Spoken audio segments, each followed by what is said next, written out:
and welcome to the Millennial Quest. Today we're in conversation with an author, a speaker, a life coach, and an entrepreneur. His name is Mr. Jonah Nyoni. Sir, welcome to the Millennial Quest. Thank you so much for inviting me by. Thank you. Today we're going to talk about a topic that bothers many: escaping the jaws of poverty. His understanding of poverty and how we can move away from it. Because poverty is not holy, as some Christians would like to keep it. So maybe you can start by telling us a bit about yourself so that we give our viewers a foundation of who we are talking to. Okay, thank you so much for inviting me. I'm so excited to be on camera. My name is Jonah Nyoni. Basically, I'm an author.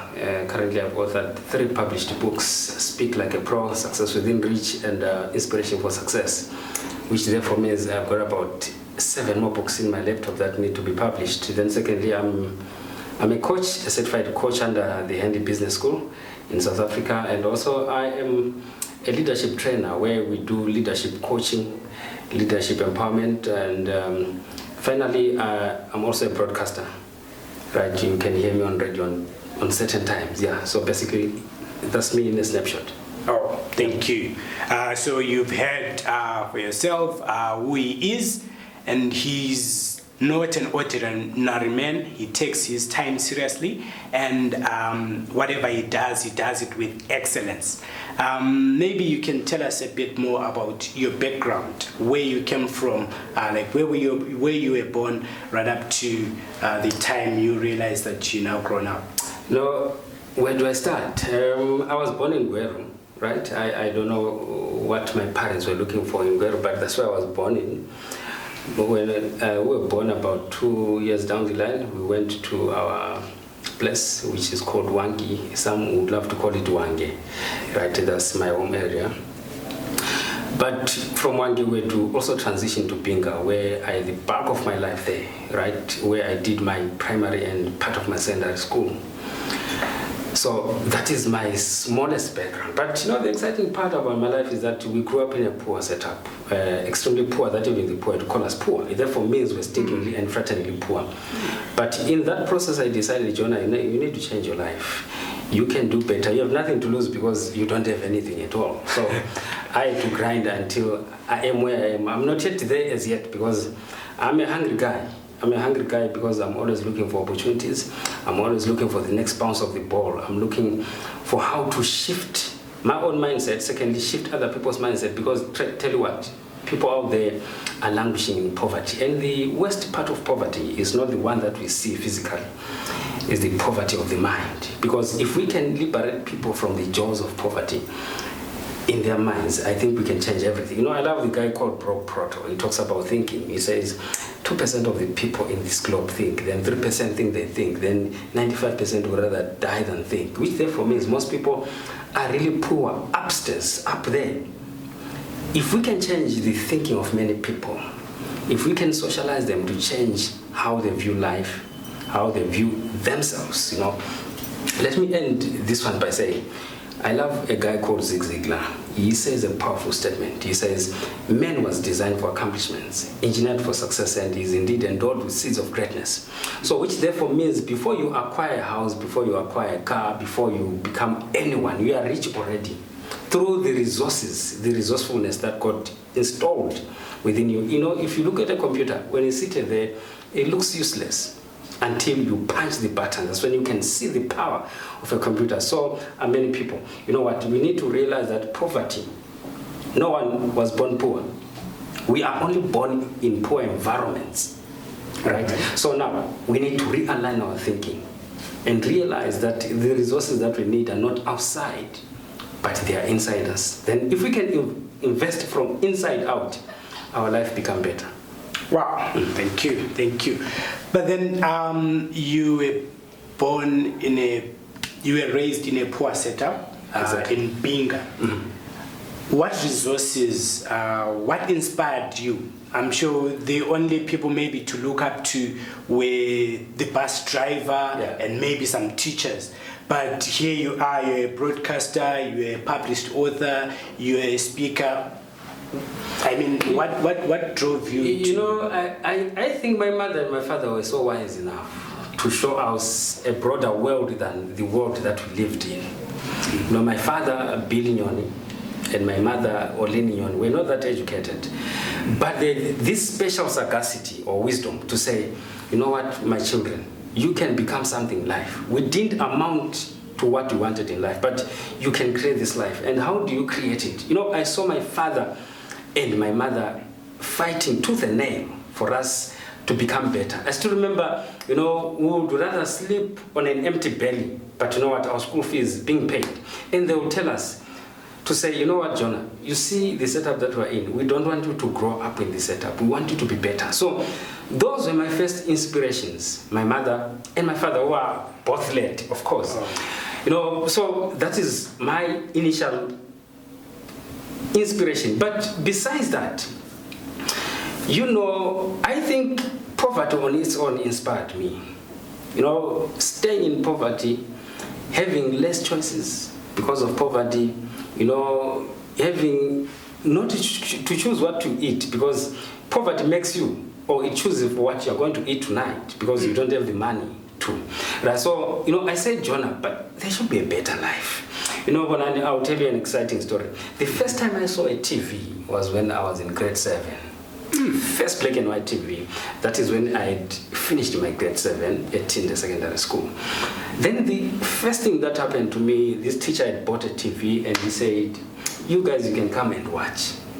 And then all of a sudden something struck within me. I said, you know what? Probably the rest of my life I should be in this box called a TV. I should be in there speaking and probably talking whatever I could possibly talk. But you know, the other inspiration was, you know, I would listen to radio. I hope you know, there was a radio, the old radios called the People's Radios, you know, where you could tune in to shortwave and medium wave. So we could tune on to stations like BBC. While we were in Binga, we could tune on, I still remember it was Radio 2 then, and Radio 1, Radio 3. So we would listen to these guys that we did not see, but they were speaking some sense. I said, you know what? This is what I want to do the rest of my life. I might not be having a good voice, probably, yeah. But I said, you know what? If I can hone a skill, I think those were small bits and pieces of life that said, Jonah, you know what? If someone can do it, you can also do it. Yeah. Wow, thank you. Right, and the sticks of Binga from, I think, so you were 13 years old when you discovered your purpose. I'm not so sure as in the age, but you know what? There were days when I started to dream. That was when I was grade 7. I said, there should be a better life out there. Because you know what, when you're growing up in Binga, you know, heading keku and goats for other people, I mean, you think, you know, the world only plays around this. But that's when I discovered, you know, there should be more. But luckily enough, when I was, that should have been when I was 17. That was my first time to come into Bulawayo, right? So that's when I saw, okay, there is a different life out there. Then that's when the dream started, but I can't say that's when I discovered purpose. You know, I think I really discovered the truth about Jonah when I probably completed my O-levels, because my father said, Jonah, we are done paying school fees for you, so you might as well go into Bulawayo and look for a job. And I went into Bulawayo, there was no job to come by, and I still remember that was 2001, I think. You know, I had nothing to do, but I said, goodness, what can I be doing? You know, I would read old newspapers like the Chronicle. I still remember, I said, okay, so there are guys that are always writing to the editor. That's how my life played out. I said, okay, so let me also be writing what? Letters, just to the editor, because I'm not a trained journalist. So I started writing letters to the editor. And you know what? The first day I saw myself in the newspaper, you know, I woke up early in the morning because I had submitted letters to the editor. So I wanted to really see myself in the newspaper. You know what? I was so excited. I think I was the first to walk up in town just to grab a newspaper. Yes. So, you know, the excitement of seeing my article in the newspaper, I think it was just about 3 or 4 paragraphs. I said, Jonah, you can do this. So, you know what? I kept on pumping the editor with my stories, but some were published. But I said, okay, Jonah, I think you can come up here. You can do more. So I started writing. I said, okay, editor. I went to the editor. I said, can I be a feature writer? I started writing as a feature editor, and luckily I started my degree through open learning because I couldn't afford going to a full-time school. So I started open learning through the Zimbabwe Open University. I did media studies with them. So I started acquiring the skills that I wanted, and I started writing for the Chronicle, but as a features writer. So I would write, and they would give me something like, I think that was around, that should have been $14 an article, US dollars then. You know, I got excited. I was young, and the excitement of seeing this handsome face in the newspaper, you know, that excitement alone. I said, oh, goodness, Jonah, you can become more.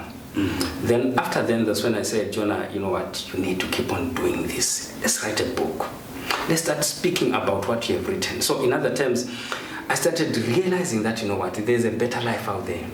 I honed my skills. That's the most important thing even to your listener. I honed my skills. I went for my degree. I had to do short courses. I mean, short computer courses, short coaching courses, short counseling courses, short leadership courses. I'm a hungry guy, remember? So the issue is about me working on my craft. You know, I remember the Bible says, according to Ecclesiastes 10 verse 10, if the axe is blunt and not sharp, you need more power.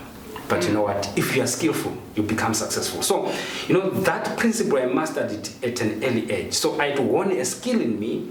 Speaking as I speak now, you know, it's a skill that I honed over years. Writing as I write now, it's a skill that I've been honing over years. You know, some people might see me on stage speaking for this company, they think, I know this guy is up there. No. The issue is there was those daily acts. I usually say on radio, you know what? Your ritual becomes your reality, meaning what you do in your background, that's what is manifest on your foreground. Then Milton Gamando says, you know, stars are not made in the rain, they are merely recognized there, which therefore means I've got to work on my craft every day. So, you know, I've been working on my life every day. I continue to work. You know, I sleep less, I read more. You know, I read more than most of the people in town because I'm still hungry. I'm still hungry to become what I want to become. All right, Mr. Nyoni, let's talk about purpose. What is your understanding of purpose? You know, purpose is really a broad word, but I love about 2 definitions of purpose. You know, purpose is the reason for being. Then Dr. Miles Monroe says purpose is the reason for your existence. You know, the exciting part about purpose is that most people don't understand purpose. That's why they're just doing everything they are doing. You know, on radio I usually say when someone is not working in their purpose, like trying to drive a car which is out of wheel alignment, the unthinkable is going to happen, or just marrying someone because of the benefit you are getting from them, but without loving them. So those are people that are working out of purpose. So purpose is really, you know, the game changer. If you could discover your purpose, you know, you stop from working and start living, because there's a difference between working and living. Most people are working, which is perfectly fine, as an accountant in a bank somewhere, but they are frustrated every day. You know, that's when you discover I'm not walking into my purpose. Then, you know, Dr. Miles Monroe is amazing. He wrote a book, The Power and the Purpose of a Man, Understanding Your Purpose. You know, there are 7 principles that he begins to bring forth. He says God is a God of purpose, number 1. Then secondly, he says God created everything in purpose. That's number 2. Then he says number 3, not every purpose is known to us. Why don't we know every purpose while it's on earth? Because we lost the real intent of God when Adam and Eve sinned. Then he goes on to say, where purpose is not known, abuse is inevitable. Meaning, when you don't know your purpose, you can be tossed to and fro without knowing that you are really being abused. Then he begins to say, for you to understand the purpose of a thing, I don't need to ask creation, I need to ask the creator. Meaning, everyone else, they are also confused. They don't really understand me because, I have got this uniqueness, this distinctiveness within me. So it begins to say, finally, for you to be fully fulfilled in your life, you need to discover purpose. So if we can discover this thing called purpose, we can start living. It will be easy for you to invest into your mind and into your life. It will be easy for you to go every day to your work that you love so much. You know what? I said in one of my books, you need to pursue your passion until people begin to pay you for your passion. If you could discover your passion, your purpose, and your potential, you start living and you start enjoying life. Let me just define a few terms here. There's the word called potential. Potential is the innate ability. It is the stored power. If you take a battery for your radio, for your phone, you take some call it a cell, right? If you take that battery and put it on this table, it might be as good as useless because you won't be seeing anything. You will just be seeing a battery, but you won't be understanding the power stored inside the battery. So that's what most people are doing. They are seated somewhere. They are this good battery, fully charged with potential power, stored power, but they are not used at all. So that's the detrimental and the unfortunate aspect about human beings. And unfortunately, when death hits you, whilst you don't know potential, you die rich. I would say, like Les Brown would say, you need to strive to die poor. And how do you do this? You do this by expanding, using, utilizing the real deal that's installed inside you. You know what? You've got businessmen that have not started business yet. They don't even know that they're business people. We've got people that are supposed to be authors. They have not started writing their books because they don't understand the power that's stored inside them. There are people that have not started a special relationship that they should have started before because they don't understand the power that's stored inside them. We've got singers that have not started singing. We've got poets that have not started reciting their poems. What am I saying? I'm saying there's power stored inside your potential. So now you need to start using that potential to become what God called you to become. I love scripture. I know the Bible says, according to Genesis 1 verse 26, God said, let us make man in our own image. Yes. After our own likeness. Hear this. He says, let me have dominion over the fish of the sea, over the fowl of the air, and over everything that creepeth upon the face of the earth, and over everything in this earth. Which therefore means the word dominion, let's define dominion, is the word dominus it should be in Greek. Dominus meaning Lord or master, which therefore means you and I have to be master for our craft. Most people are not masters yet, which therefore means you've got to be an author somewhere. If you are an author and become a master, you've got to be a speaker and become a master. Dominate in your field of purpose. So basically, that's my smallest definition of purpose. If you can discover the reason of your existence, then begin to use this oil called potential or potentia and move passionately. I'm telling you, you can be on any TV screen in the world because the TV is looking for people that are ready to use their power and purpose that's stored inside them. Wow, thank you. But then to the young people, how do they discover their purpose? You know, there is an acronym that I've created called SIP model, SIP. You know, as a young person, there are a lot of things that are happening around us, on TV, on the internet, for this generation, and that really confuses a lot of young people. But you know, there's one thing that I usually say.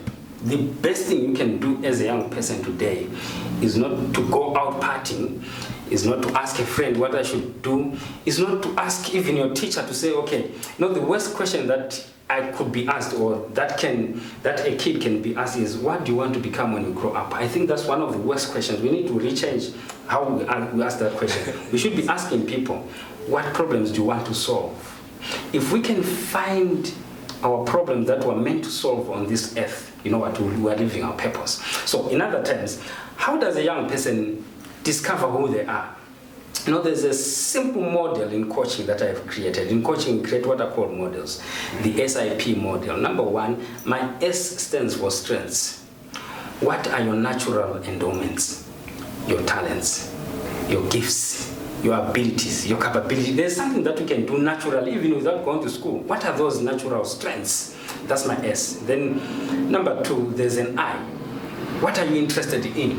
What pushes your gut? What is that thing that, that can keep you awake? Because you know what, if I've not finished doing this, for me, you know what, if I've not finished typing that thought in my book, if I've not finished, I won't sleep.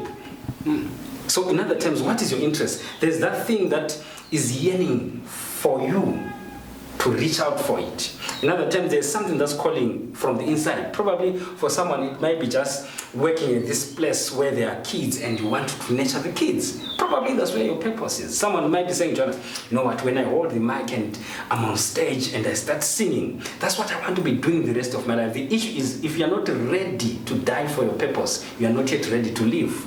So in other terms, I'm simply saying, if you can discover your interest, you are ready to go. Then my final P. P stands for a lot of things. Number 1, it could stand for purpose. Number 2, it could stand for prize. Number 3, it could stand for passion. So, but the most important factor is purpose. You need to understand, okay, what am I created for? What am I wired for? Science will show you that we are over probably 7.7 billion people as of today in the world. But scientists will say, not even your fingerprints are the same worldwide. I mean, as big as India is, over 1 billion people, there is no uniform fingerprint. So which therefore means, if you can desist from asking people, probably trying to compete with people, you start living. Okay. Then Leroy Washington says, someone's opinion of you does not have to become your reality. Meaning, some people's opinion, they don't matter to me, they shouldn't matter to you, and they shouldn't matter to all of us. Why? Because we are not competing then. When you start living your purpose, you stop competing, and you start living. So in other terms, for me, as an author, I'm not competing for any author that's around town. I'm just fighting for me to write a new, better book tomorrow, for me to become. So in other terms, you know what? For a young person, you need to imbue your mind with the rightful things. Invest into your mind. There's what is called, most people have got what are called ants in their brains. Mm-hmm. Ants stands for automatic negative thoughts. Mm-hmm. But why are those automatic negative thoughts coming into our brains? Because we are wired to be watching TV. Mm-hmm. Instead of us going for quality content, we would rather do drama and funny things on TV. When going on internet, instead of us looking for personal development content, we are looking for other things. These are young people that I'm talking about. So in other terms, you discover your purpose in digging. Number 1, listen to billionaires. Where are these billionaires? They are in a book. Billionaires are not everywhere. They are in a book. In other terms, when you're reading a book, you are reading a billionaire's mindset or idea. So look for content that's going to help you. It could be on YouTube. Don't go for funny stuff. Go for personal development stuff. Discover your purpose through other people. People like Les Brown, the Tony Robbins, the Jim Rohns, the Bro Protos, the John Maxwell's, the Dr. Miles Monroe, the Joyce Myers. All those people will help you to align your dream. That's when you discover yourself, okay, what should I be doing the rest of my life? Should I be an architect? Where should I be? But you discover through investment. Most people don't want to invest into themselves, especially young people. I'll say, you know what? I would rather not have this expensive suit in my house and have a collection of books. Because I know if I can read those books and become better, I'll be able to buy any other suit in the world. I usually say, especially to men, if your TV is bigger than your library, you're in big danger. Even to a young person, if your TV is bigger than your library, you're in big danger. So what am I saying to every young people? I've got passion for young people. To every young person, go to the SIP model. What are your strengths? What are your interests? And what is your passion? And that passion should give you a prize. Right? So in other terms, discover yourself through reading, through asking important questions. Okay, so what should I be doing? And again, you can invest into a mentor and advisor. Sit down with people like us. I'm not saying I'm the guru, no, but the issue is I'm a coach. I'm trained to try to align you, try to elicit for questions within you to say, okay, who can you become? What are your strengths? What is this? How do we bring that together? Finally, we might be able to discover the real big deal that's installed inside you. But most importantly, you need to ask God, God is our maker, is our manufacturer. So you need to ask the Creator and say, God, I need to understand myself as a young person. What should I be doing? What should I be doing the rest of my life? Yeah. Well, thank you. Maybe what we can just round up this interview about is I've had your number for quite a while, and I've seen on your statuses tea and books, and it'll be midnight. I would have finished watching my favorite series, and I would be asking myself, he's drinking tea at midnight, he's reading at midnight. Yeah. What books do you read? Tea and books, is a special catchphrase for me because these are my two addictions. I'll be reading while sipping a cup of coffee. So reading is an addiction to me because that's where I get great ideas. Let me, before I get into the books issue, I love Errol Nightingale once said, success is a progressive realization of a worthy idea, meaning your success is stored in an idea somewhere, right? So if you can get an idea from a book, you can become better. All these people, if you look at big guys like Bill Gates, if you look at big guys like Vusi Tembekwa, who I interviewed, the secret about those guys, the rock star himself, the secret with those guys is not complicated. The secret is in just reading books. When you read a book, you begin to there are things that happen to our mind. Talk about the mind. When you're reading a book, you're reprogramming your mind. When you reprogram your mind, you change your mindset and your outlook. You change from thinking about issues, but thinking issues. On radio and TV, they set an agenda for us to think about certain issues. But when you read a book, you're setting an agenda to say, okay, what should I be thinking about? And in my statement for last week's writing, I said, there's a difference between thinking about and thinking. Because most people are thinking about issues that are flying around. But when you're thinking, you're engaging into a gear of creating. So when I read books, certain ideas are provoked within me to think bigger than my current circumstances. Some people might be saying Zimbabwe, things are not well economically, but let's go beyond that, because if you can solve a problem within our economy, someone is willing to pay you. So in other terms, books are an addiction to me. I'm always carrying a book. I'm telling you, when I'm flying, when I'm driving, there should be a book somewhere. It could be in my phone, in my tablet, in my laptop, or as a physical book. If I'm flying, especially out of the country, I carry 2 books. And you know what? When I'm coming into Zimbabwe, I tell myself, I don't enter Zimbabwe without a new book. Oh. So that's my deal. And every month, I buy a book. When I get paid, the first thing that I do, I pick a quality book, and my library is going. So if we can grow our minds through books, through ideas, you can travel to Australia today without even traveling there, only reading a script that was written by someone in Australia and getting an idea of the world. You know what?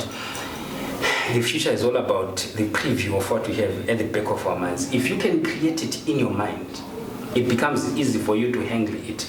It should be Robert Kiyosaki who said, your mindset will determine your material things. So if you can hold it upstairs here, it will be easy for you to hold it here. But you know what the young people are doing? They are doing the inverse. They want to hold things before they hold the wisdom to hold those things. So in other terms, I'm simply saying, if you can rewire your thinking, it changes your behavior, it changes your attitude, it changes your feelings, and ultimately it changes your actions. And what happens is your life is changing slowly but surely through books. Yeah, so probably I can give you said you wanted a list of books. Yes. I'm not so sure, but there are authors that I love so much. I love Dr. Miles Monroe, the late. I even wrote an article about him when he passed on. I love every book by Dr. Miles. I think I read about 5 copies of his books. I love John C. Maxwell. The first book that I read from John C. Maxwell was 21 Irrefutable Laws of Leadership. That's a game changer book. I also love Simon Sinek, who wrote a book on leadership. I love Tony Robbins with these big volumes of books. You know, I read this 500 something page book. It should be The Giant Within You, something like that. I love the likes of the late Bob Proctor, You Are Born Rich. That's one of the game-changing books that I've read. And also from the old Norman Vincent Peale, The Power of Positive Thinking.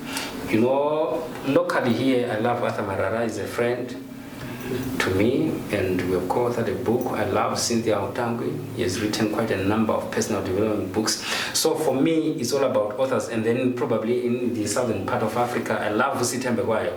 Yes. Yeah, so I've read 2 of his books. And you know, if you can just Google around those authors, I think you can find the list of books that they've written. You know, these guys, I mean, these are serious guys, rich guys, people that are shifting spaces around. Yeah. All right. Oh, thank you so much, Mr. Nyoni, for your time and for your wisdom. I'm sure we benefited a lot, and even the millennials that are going to watch this interview some years from now will benefit from it, because I know these are long-standing principles that will not change over time. Yeah. Thank you very much for your time. Allow me then to turn to our viewers to thank them for tuning in to the Millennial Quest. We'll be producing videos very much oftenly.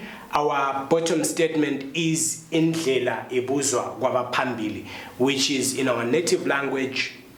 It means for you to find direction, you have to ask those ahead. Thank you very much. Until next time.